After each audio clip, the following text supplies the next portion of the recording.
Esse podcast é patrocinado por Agastur, tornando viagens em experiências inesquecíveis.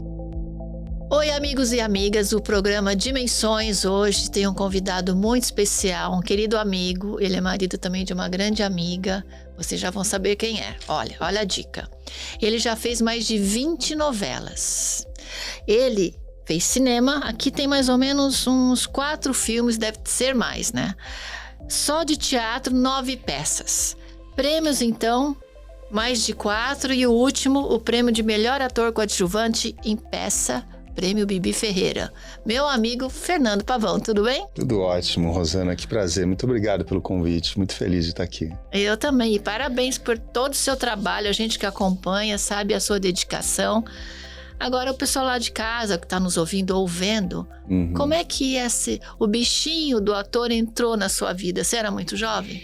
Olha, Rosana, acho que desde cedo, na verdade, né? Eu sempre gostei muito de música, acho que a minha história com a arte começou muito com a música, né? Eu comecei a tocar violão muito cedo, aprendi a tocar violão de ouvido e sempre gostei muito de cinema. Mas eu era jogador de futebol, não sei se você sabe disso. Não sabia. Eu joguei futebol até os 20 anos, né? Cheguei a treinar profissional, tudo. E com 20 anos eu resolvi abandonar a carreira. Para espanto total da minha família, resolvi abandonar a carreira e fiquei uns 2 anos mais ou menos sem saber o que fazer.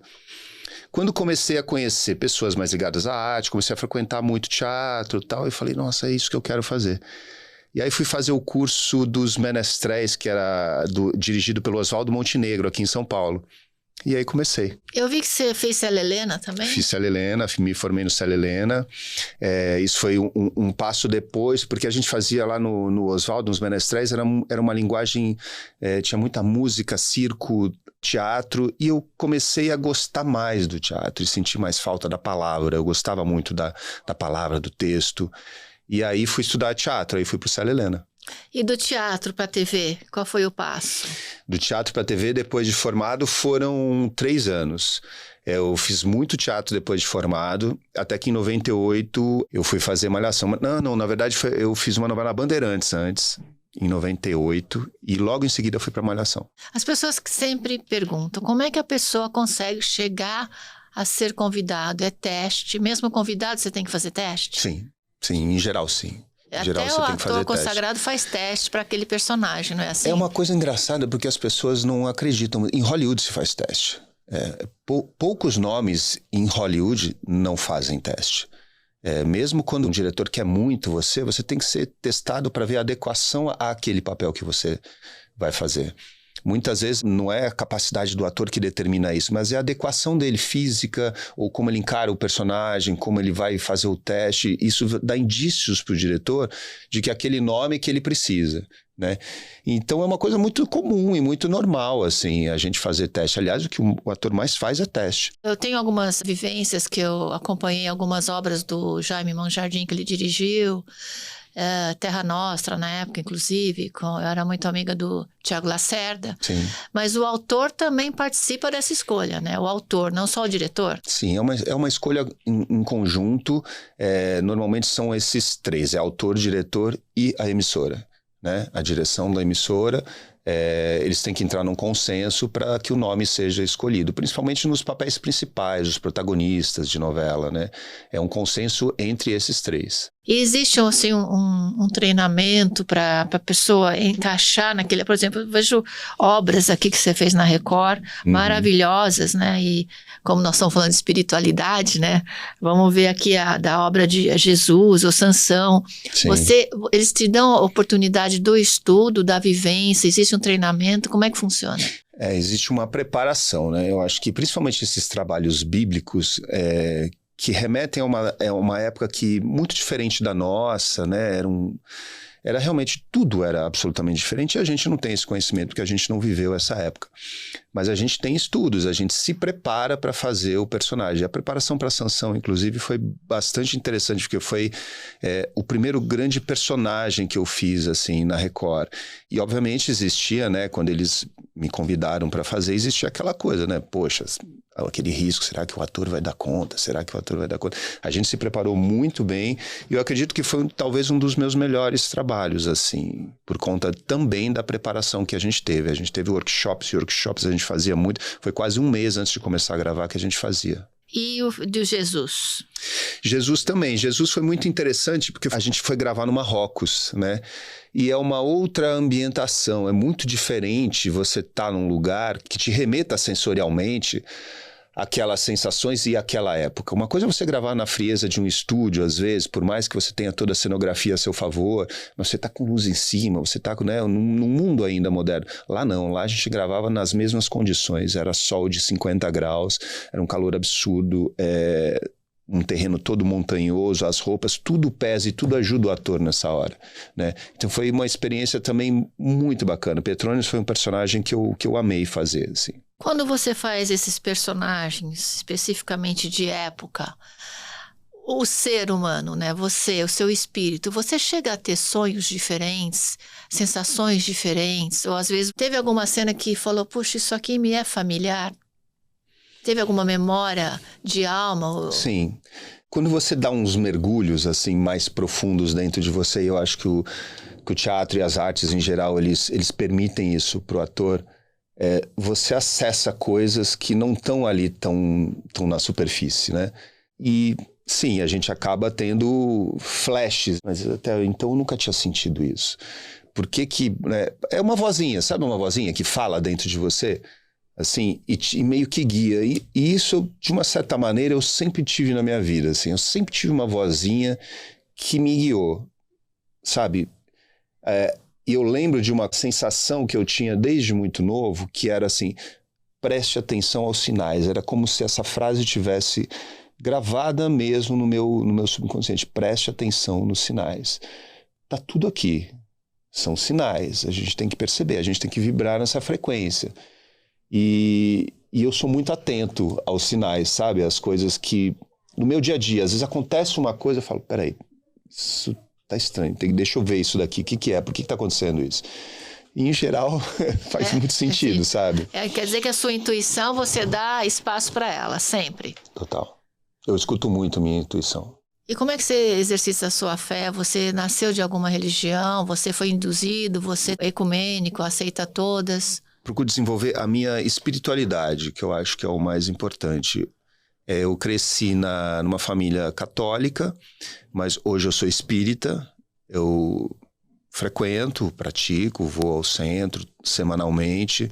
Mas o que eu procuro desenvolver, para além da religião, que eu acho que tem muita importância, é a minha espiritualidade. Que eu acho que a espiritualidade ela é ampla, ela abrange muito mais coisas, né? E eu procuro desenvolver ela, né? Me moldando, me melhorando diariamente, que eu acho que a espiritualidade me deu esse conceito de que eu tenho que me melhorar diariamente.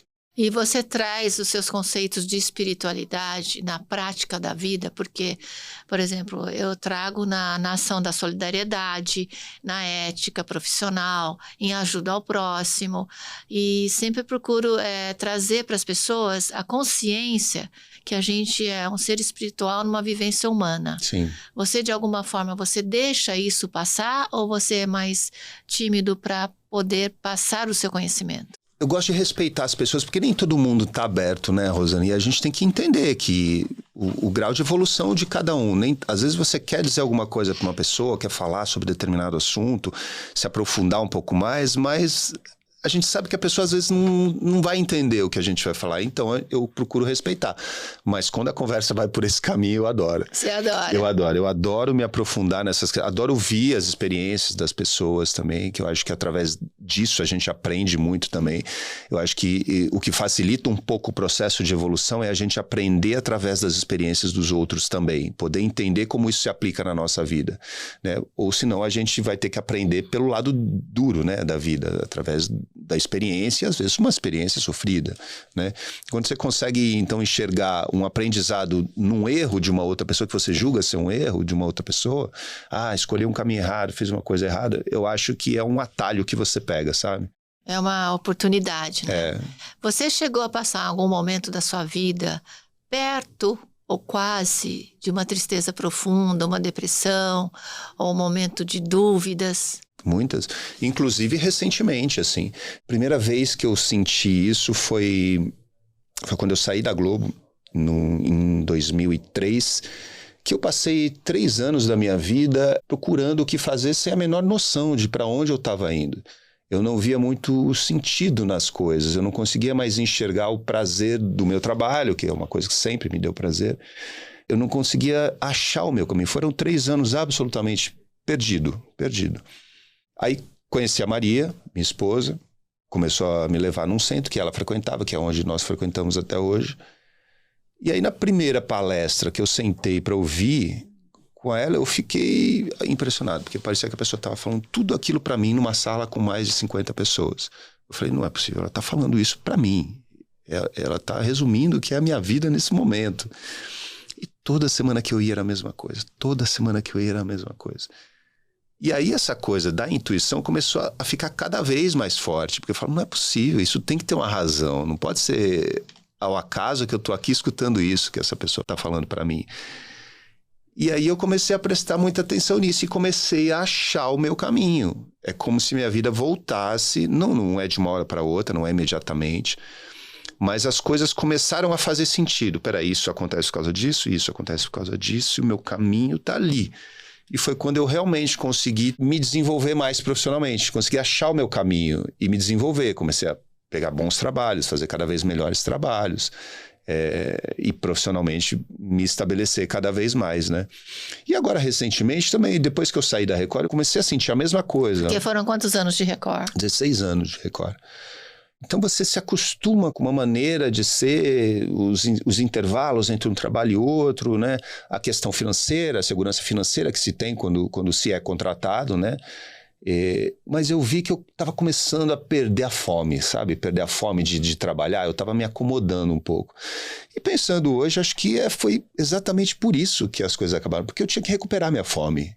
Né? Seu entusiasmo. Meu entusiasmo pelo trabalho, pela vida, pelo novo, né?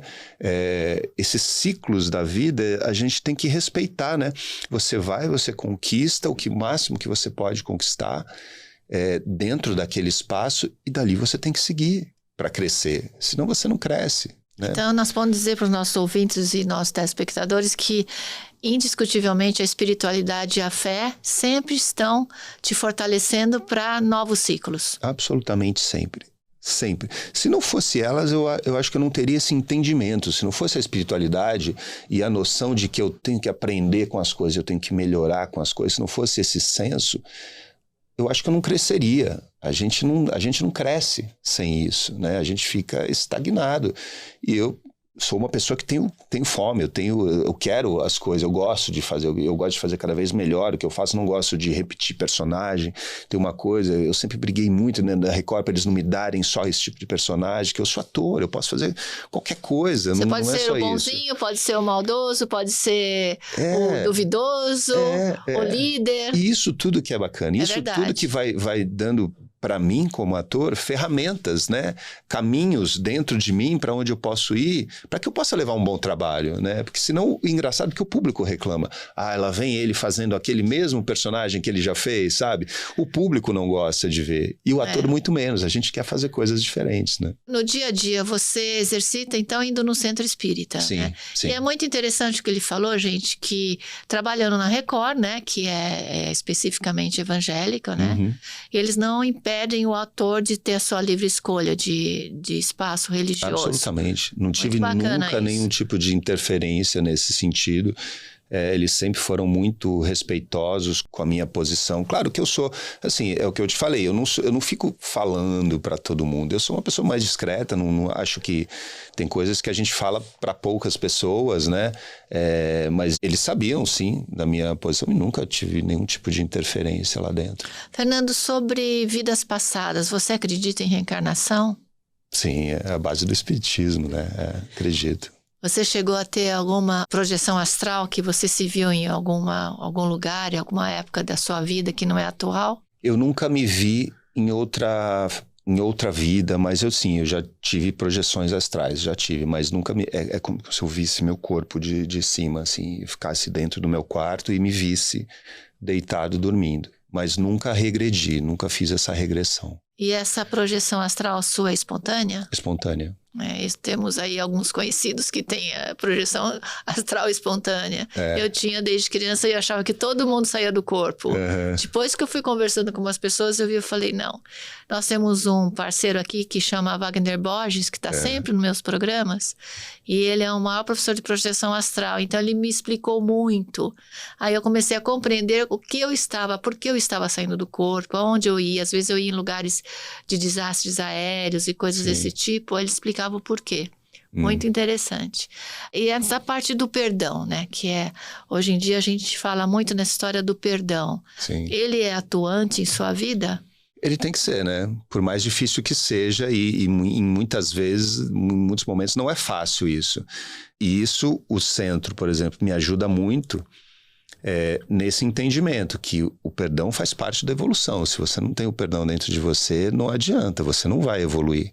Você não vai melhorar, né? Então, assim, por mais difícil que seja, sim, eu exercito. Em alguns momentos é mais difícil, outros mais fácil, mas eu exercito, porque sem ele você não evolui. Você tem filhos, né? Tenho 2. Como é que eles chamam? Gabriel e Pedro. Que idade eles estão? Gabriel com 13 e o Pedro com 9. Você acredita que eles são índigos? Eu acredito. Eu falo pra eles, eu brinco com eles quando eles vêm com alguma coisa assim, vai tentar, né, na conversa, conseguir alguma coisa. Eu falo, eu conheço vocês antes de vocês nascerem, vocês não vão conseguir me enganar, entendeu? Porque é muito nítido a ligação que a gente tem, é uma coisa que é muito difícil explicar com palavras, a ligação. É um entendimento. Eu sei que eu conheço eles muito antes deles nascerem, entendeu? A gente não tem essa memória nessa vida, né? Mas a gente tem a sensação. É verdade. A sensação, ela está aqui presente, eu tenho certeza. A gente tem as nossas questões, que a gente se desentende, mas a gente se entende depois.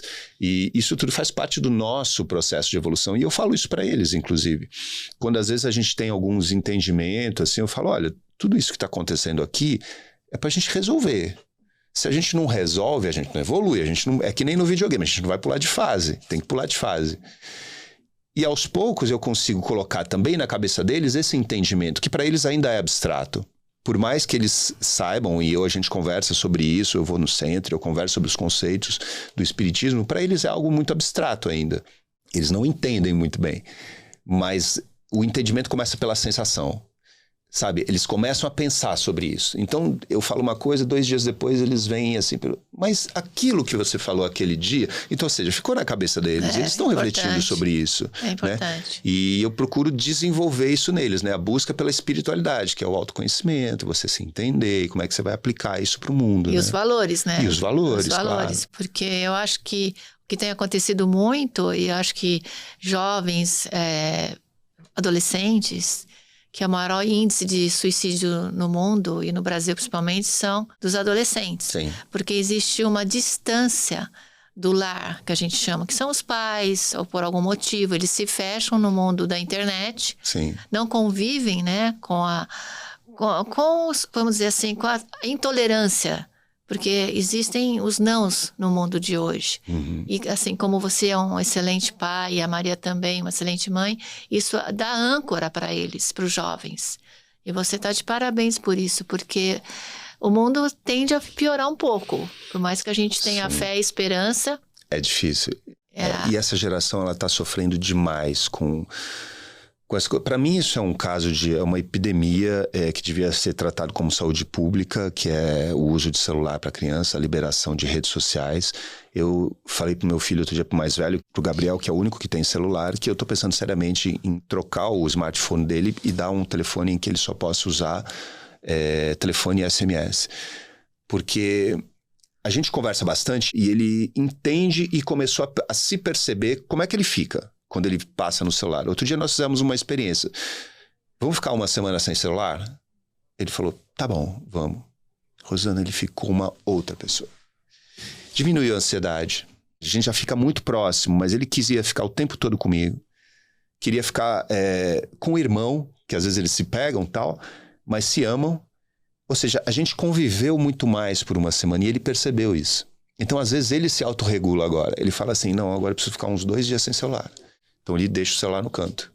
E eu acho que o que você faz é muito certo. Viajar em família, eu vejo sempre que vocês viajam em família, a gente busca, você está nos ouvindo. Ache projetos para sair, não precisa sair longe. Rosana, tá todo mundo sem dinheiro. Não precisa ir longe, você pode ir viajar aqui na esquina, sair, Sim. vai para uma cidade próxima, interior. Passeio de um dia. Passeio para conviver mesmo, porque esse distanciamento, por mais que a gente tente ensinar a espiritualidade, as crianças são influenciadas pelos que eles veem na internet, né? Sim. Porque o que dá mais views hoje, vamos dizer a verdade, são as banalidades. Sim. Não é o conteúdo, não é verdade? É. Hoje em dia, se você tivesse que escolher para fazer um trabalho, você escolheria uma novela, um teatro ou um filme? Hoje em dia eu escolheria um filme. Eu fiz bastante novela, fiz muito teatro e fiz pouco cinema perto do que eu gostaria de ter feito. É engraçado você ficar muito tempo preso a um lugar, a uma emissora, te tira outras possibilidades de fazer cinema. E é um caminho para onde eu estou direcionando mais minha carreira agora, assim, que eu quero fazer mais cinema. Você pensa em fazer cinema fora? Não, nesse momento eu não tenho essa ambição, não. Essa opção pela carreira fora é um projeto de vida, que hoje eu já não tenho. Eu estou com 53 anos, eu não sei se meus filhos vão querer estudar aqui no Brasil ou fora do Brasil, não sei. Então agora eu já estou começando a pensar daqui uns 15, né? Para onde eu quero estar. Eu sempre faço essa projeção assim de carreira. E o ator tem o privilégio, Rosana, de poder trabalhar até muito idoso, né? Sempre tem um personagem para aquele Sempre ser, tem. né? E na dramaturgia, na verdade, os melhores personagens são os personagens com mais idade. São os personagens mais densos, mais complexos. Então, eu escolhi uma carreira que me dá esse privilégio de poder trabalhar até muito tarde, né? Mas não tenho, não, essa opção. Eu quero muito trabalhar aqui dentro. Você faria um filme espírita? Faria. Você assistiu Nosso Lar? Eu assisti o primeiro, o segundo não. Também tá bem bacana. O segundo tá um pouco mais as consequências dos atos negativos do que a explicação do que é o nosso lar, né? Sim. Mas é interessante também. Você tem algum líder religioso que você admire hoje em dia, seja aqui ou fora daqui? Não, eu não tenho essa personificação. Eu não tenho. Para mim a coisa é na sensação. Eu tenho que me ligar sensorialmente e o que eu julgo ser espiritualmente também. Como eu disse, eu confio na minha intuição. Então, quando eu estabeleço essa conexão, eu leio alguma coisa sobre um personagem, é na hora, é imediato. Então, eu procuro respeitar isso, mas eu não personifico em nada. Claro, Jesus é o maior de todos, né, dos ícones, mas eu não gosto de personificar, eu gosto de ter possibilidades. Acredito também na força da natureza, nos elementos da natureza. Para mim, por exemplo, estar em contato com a natureza é alguma coisa que me energiza demais. Ir para o meio do mato, ir para a praia, são lugares que me energizam. Eu já percebi isso, então eu respeito isso e sempre que eu posso, eu vou lá para pegar minha energia. Então é na natureza que você transmuta a energia negativa? Sim. Um dia pesado de gravação, alguma coisa assim? Na natureza e no exercício físico. Isso normalmente eu gosto de unir os dois, então eu faço ao ar livre. Você acredita em, vamos dizer, alienígenas, ET, OVNIs? Sim. Já teve alguma experiência? Não, eu estava conversando isso com os amigos outro dia, eles estavam falando de experiências e tal. Eu vi uma vez no céu uma coisa que não é muito comum, né? Que eram 3 pontos em triângulo, eles ficavam em triângulo assim, vermelho, verde e azul. E eles se movimentavam de maneira muito estranha, né? Sem ser de forma linear, né? Sem ser de forma linear e muito rápido. Eles faziam movimentos muito rápidos, muito mais rápidos. Hoje a gente até poderia pensar num drone, mas isso foi há 20 anos atrás. Só se era o drone deles, né? Só se for o drone dos alienígenas, Mas eu acho que é muita pretensão do homem achar que num universo infinito só nós temos inteligência. Não, eu acho que existem vários povos muito mais e outros talvez muito menos do que a gente também, né? Eu acho que é questão de tempo. Eles estão chegando aos poucos, eu acho. Eu acho que eles estão, assim, de forma transparente, até em cima da gente, não sei como é que fala, que não é no nosso visual, né? Sim. Mas a hora que o negócio ficar feio aqui embaixo, acho que eles vão interferir. De acordo com as profecias. Eu acredito nisso, sim. Eu acho que eles estão presentes, sim. Algumas pessoas com um pouco mais de sensibilidade talvez até percebam de uma outra maneira, consigam até ver, mas eu acho que realmente não é para todo mundo, né? A gente vive numa sociedade em que as pessoas têm medo das coisas, então não é para todo mundo. Começa pelos entendidos, verdade, depois a coisa medo, vai primeiro a coisa vai se difundindo naturalmente. Você teve alguma experiência de cura espiritual, de uma cirurgia espiritual? Ou conhece alguém que teve? Olha, eu tive uma hérnia, isso já faz uns 20 anos mais ou menos. Eu tive uma hérnia que era uma dor, assim, terrível. Eu tava com um movimento da perna que eu só conseguia fazer isso. Durante uns 3 meses e nada dava resultado. Aí eu conheci um cara que ele fazia apometria, que é um trabalho energético, né? E ele era uma pessoa também com uma certa mediunidade. E a minha irmã me indicou ele, eu fui lá, tal, fazer. Eu saí de lá, no dia seguinte eu estava jogando bola. Não teve mais nada. Então foi uma cura espiritual. Foi uma cura, é. E ele falou realmente, olha, tinha uma coisa aqui, que foi uma projeção de uma pessoa para cima de você. Não foi intencional da parte dela, mas foi uma coisa que ela jogou para você. E aí ficou aí. Puxa, e nunca mais voltou? Nunca mais. Não, eu continuo tendo minha hérnia, mas faço minha vida normal. A dor passou. Não, a dor passou e tenho vida normal desde então. Sim, então não é brincadeira. A gente tem que acreditar nessas coisas. E a Maria, sua esposa, vocês falam muito sobre vida extrafísica, vamos chamar assim? Engraçado que a Maria, ela não é muito de conversar sobre essas coisas, ela é mais na dela. Ela frequenta o centro que eu frequento, nós frequentamos juntos. Vocês tal. tomam passe lá ou vocês ouve participam da mesa? Não, a gente ouve palestra e toma passe.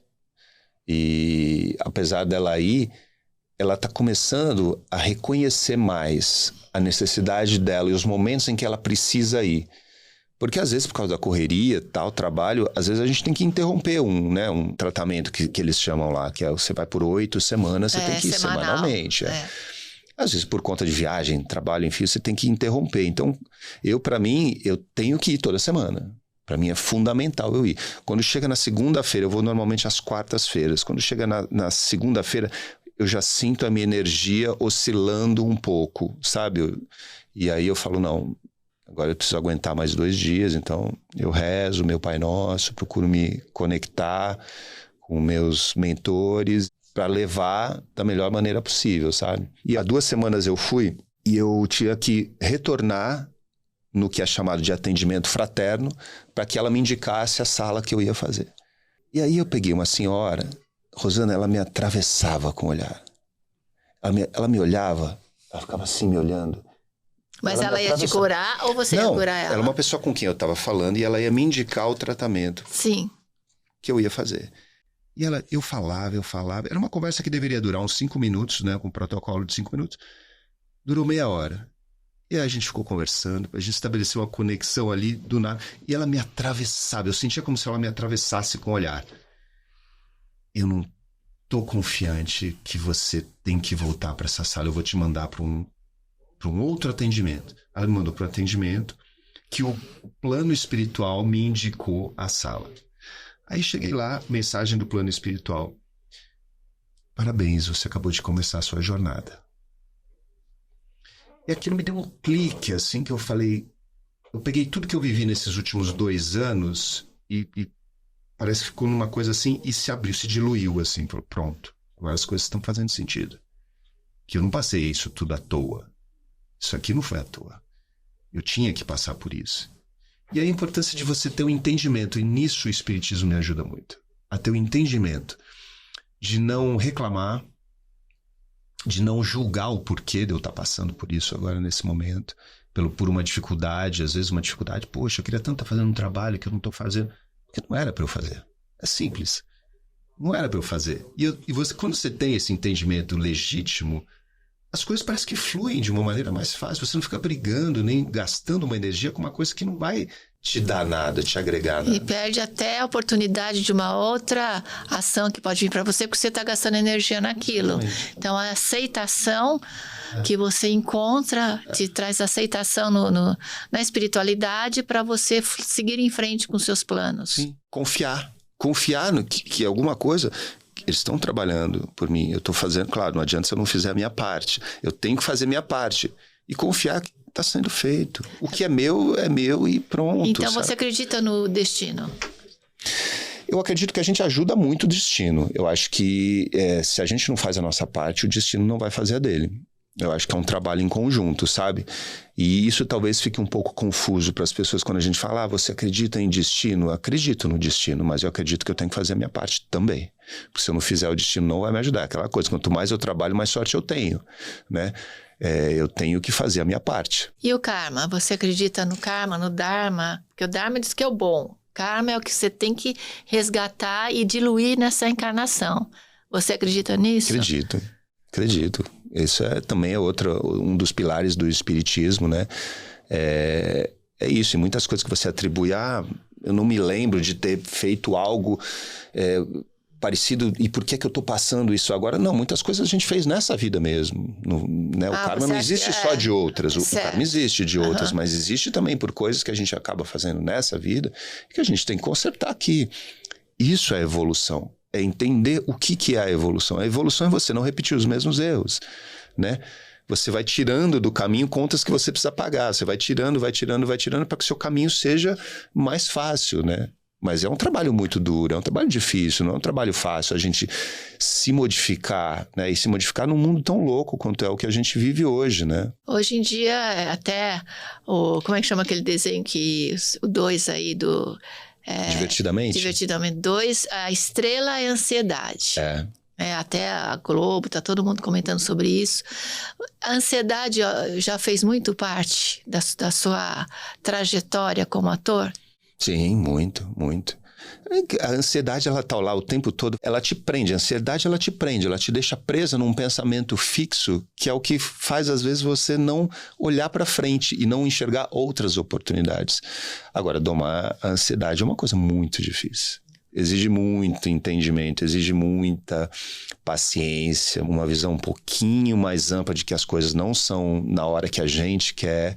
Quando a gente entende isso, que nem tudo é na hora que a gente quer, e sim na hora que a gente está pronto, as coisas ficam mais fáceis, mas não é fácil, não é fácil. Voltando às suas cenas de época, né? Qual que foi o momento ali que você falou, nossa, que vida é essa que Jesus tinha? Meu Deus do céu, como era difícil. Eu tenho assistido agora o The Chosen. Sei. Na verdade, tô maratonando o que fala, né?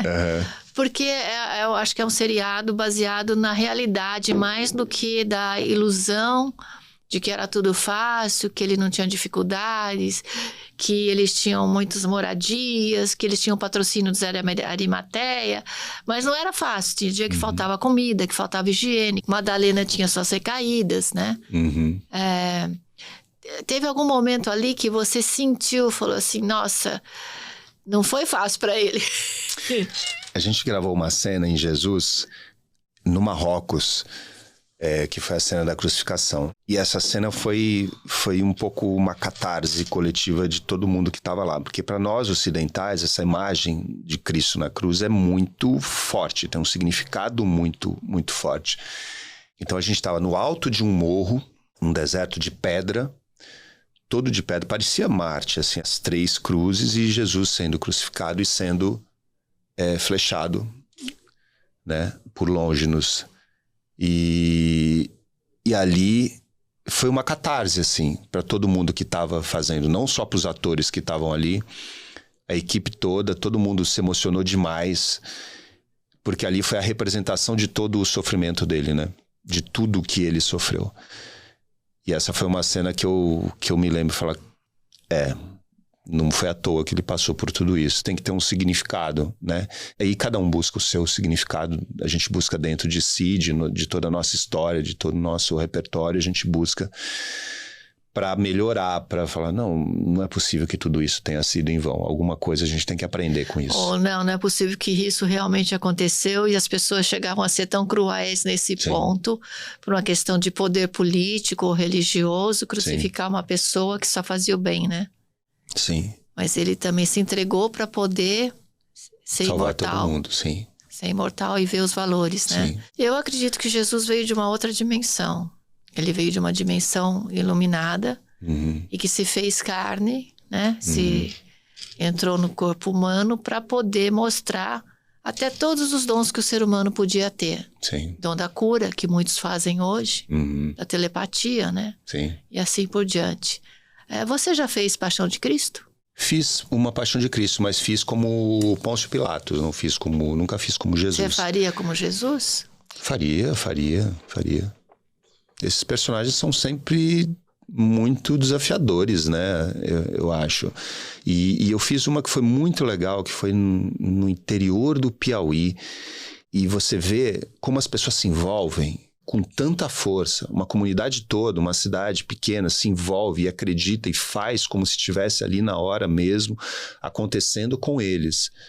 É um fenômeno, é muito bonito de ver, muito bonito. Claro, a gente faz como ator, a gente tem o distanciamento, né, do personagem, do ator, mas eles não, eles faziam com uma verdade... E com voluntariado também, né? Sim, eles faziam porque queriam estar ali, é um evento na cidade, é uma festa, e uma festa religiosa, que são as mais simbólicas, né? Assim, em cidades pequenas isso é muito simbólico, as festas religiosas são muito fortes, né? E é muito legal, mas faria sim, como Jesus. Eu vou fazer um pouco de bate-bola, diretora, eu já posso fazer minha bate-bola aqui com ele? Então vamos lá, agora vem um pouquinho de bate-bola com Fernando Pavão. Nós estamos conversando com esse grande ator que já fez mais de 20 novelas, 9 peças, muitos prêmios, uma pessoa extremamente espiritualizada, é espírita, com uma família linda. Um beijo para Maria, um beijo para os filhos. Vamos lá, Fernando, um arrependimento. Com honestidade, eu não tenho nenhum, porque tudo que eu fiz me gerou uma reflexão e me fez mudar. Eu encaro o arrependimento assim. Tudo que eu faço que eu me arrependo, eu falo, não, isso veio para me ensinar. Isso está aqui para me ensinar. Eu me arrependo de ter feito alguma coisa, mas isso aqui eu aprendi com isso. Ele teve uma função. Uma saudade. Tenho saudade da minha infância. Eu tive uma infância tão legal, tão bacana. Eu tenho saudade da minha infância. Como as coisas eram mais simples, né, na infância. Um sonho ainda que você quer realizar?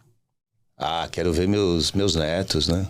Olha, tá vendo? Coitado das crianças, vai ter que namorar cedo. Não, por isso que eu falo pra eles, olha, gente, eu tô me cuidando pra viver muito, não quero que vocês casem cedo, mas eu tô me cuidando pra viver muito. Né? Boa ideia.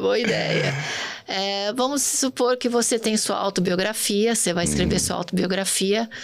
A quem você dedicaria ela? A dedicatória lá, dedico esse livro. A minha família, minha mulher e meus filhos. Lindo isso. E você, que é uma pergunta que todo entrevistador faz, que eu acho meio saia justa. Você por você mesmo, por exemplo, se você fosse falar com o seu adolescente ou sua criança, cuida mais disso, pensa naquilo ou não tem o que falar? Eu acho que eu vou ficar com a mensagem, com a voz que fala comigo, assim, se atente aos sinais, porque tá tudo ali. Eu acho que as grandes decisões que eu tive que tomar na minha vida, os momentos de dúvida, eu escutei a minha intuição e estava tudo sempre ali. Falou, escuta os sinais, se atente, está tudo no seu dia, aparece. Às vezes é uma coisa que passa ali, uma frase que você ouve, algo que você lê na rua, está tudo ali, são sinais. E eu acho que o plano espiritual se comunica comigo dessa maneira. Com sinais. Com sinais. E eu desenvolvi essa sensibilidade para prestar bastante atenção nos sinais. Chega até a ser uma certa humildade de receber os sinais, né? Porque tem gente que não aceita os sinais. E fica justificando de forma científica ou racional. Sim. Fernando Pavão, quem é? Fernando Pavão é um cara muito simples, Rosana. Eu sou muito simples. A minha complexidade toda eu deixo para o meu trabalho. Que eu acho que aí ela se faz interessante, mas no sentido das profundezas do que eu preciso, eu consigo jogar isso no meu trabalho, mas na minha vida eu sou uma pessoa absolutamente simples, gosto de coisas simples, prática, sabe, gosto do tete-a-tete, gosto da conversa, gosto de olhar no olho, eu sou isso. Acho que minha mulher e meus filhos acho que concordariam com isso, eu acho. Com certeza. E ali para os nossos telespectadores, na verdade, youtubers. É uma mensagem sua final, nessa parte da sua força espiritual. Bom, que vocês aprendam e desenvolvam esse olhar mais sensível para enxergar os sinais na vida de cada um, que eles estão aí. Eles estão aí, só precisam enxergar. Fernando, obrigada, viu? Muito obrigada. Foi linda a entrevista, viu? Deus te abençoe com sua missão, vai ser muito bom. Amei. E vocês aí de casa, entenderam que é importante a conexão com a fé, com a espiritualidade nos dias de hoje? Então lembre-se sempre, eu sempre digo no final do programa e vou repetir o que eu disse no outro. Sempre é tempo de amar, sempre é tempo de perdoar e sempre é tempo de dar tempo ao tempo. Até o próximo programa.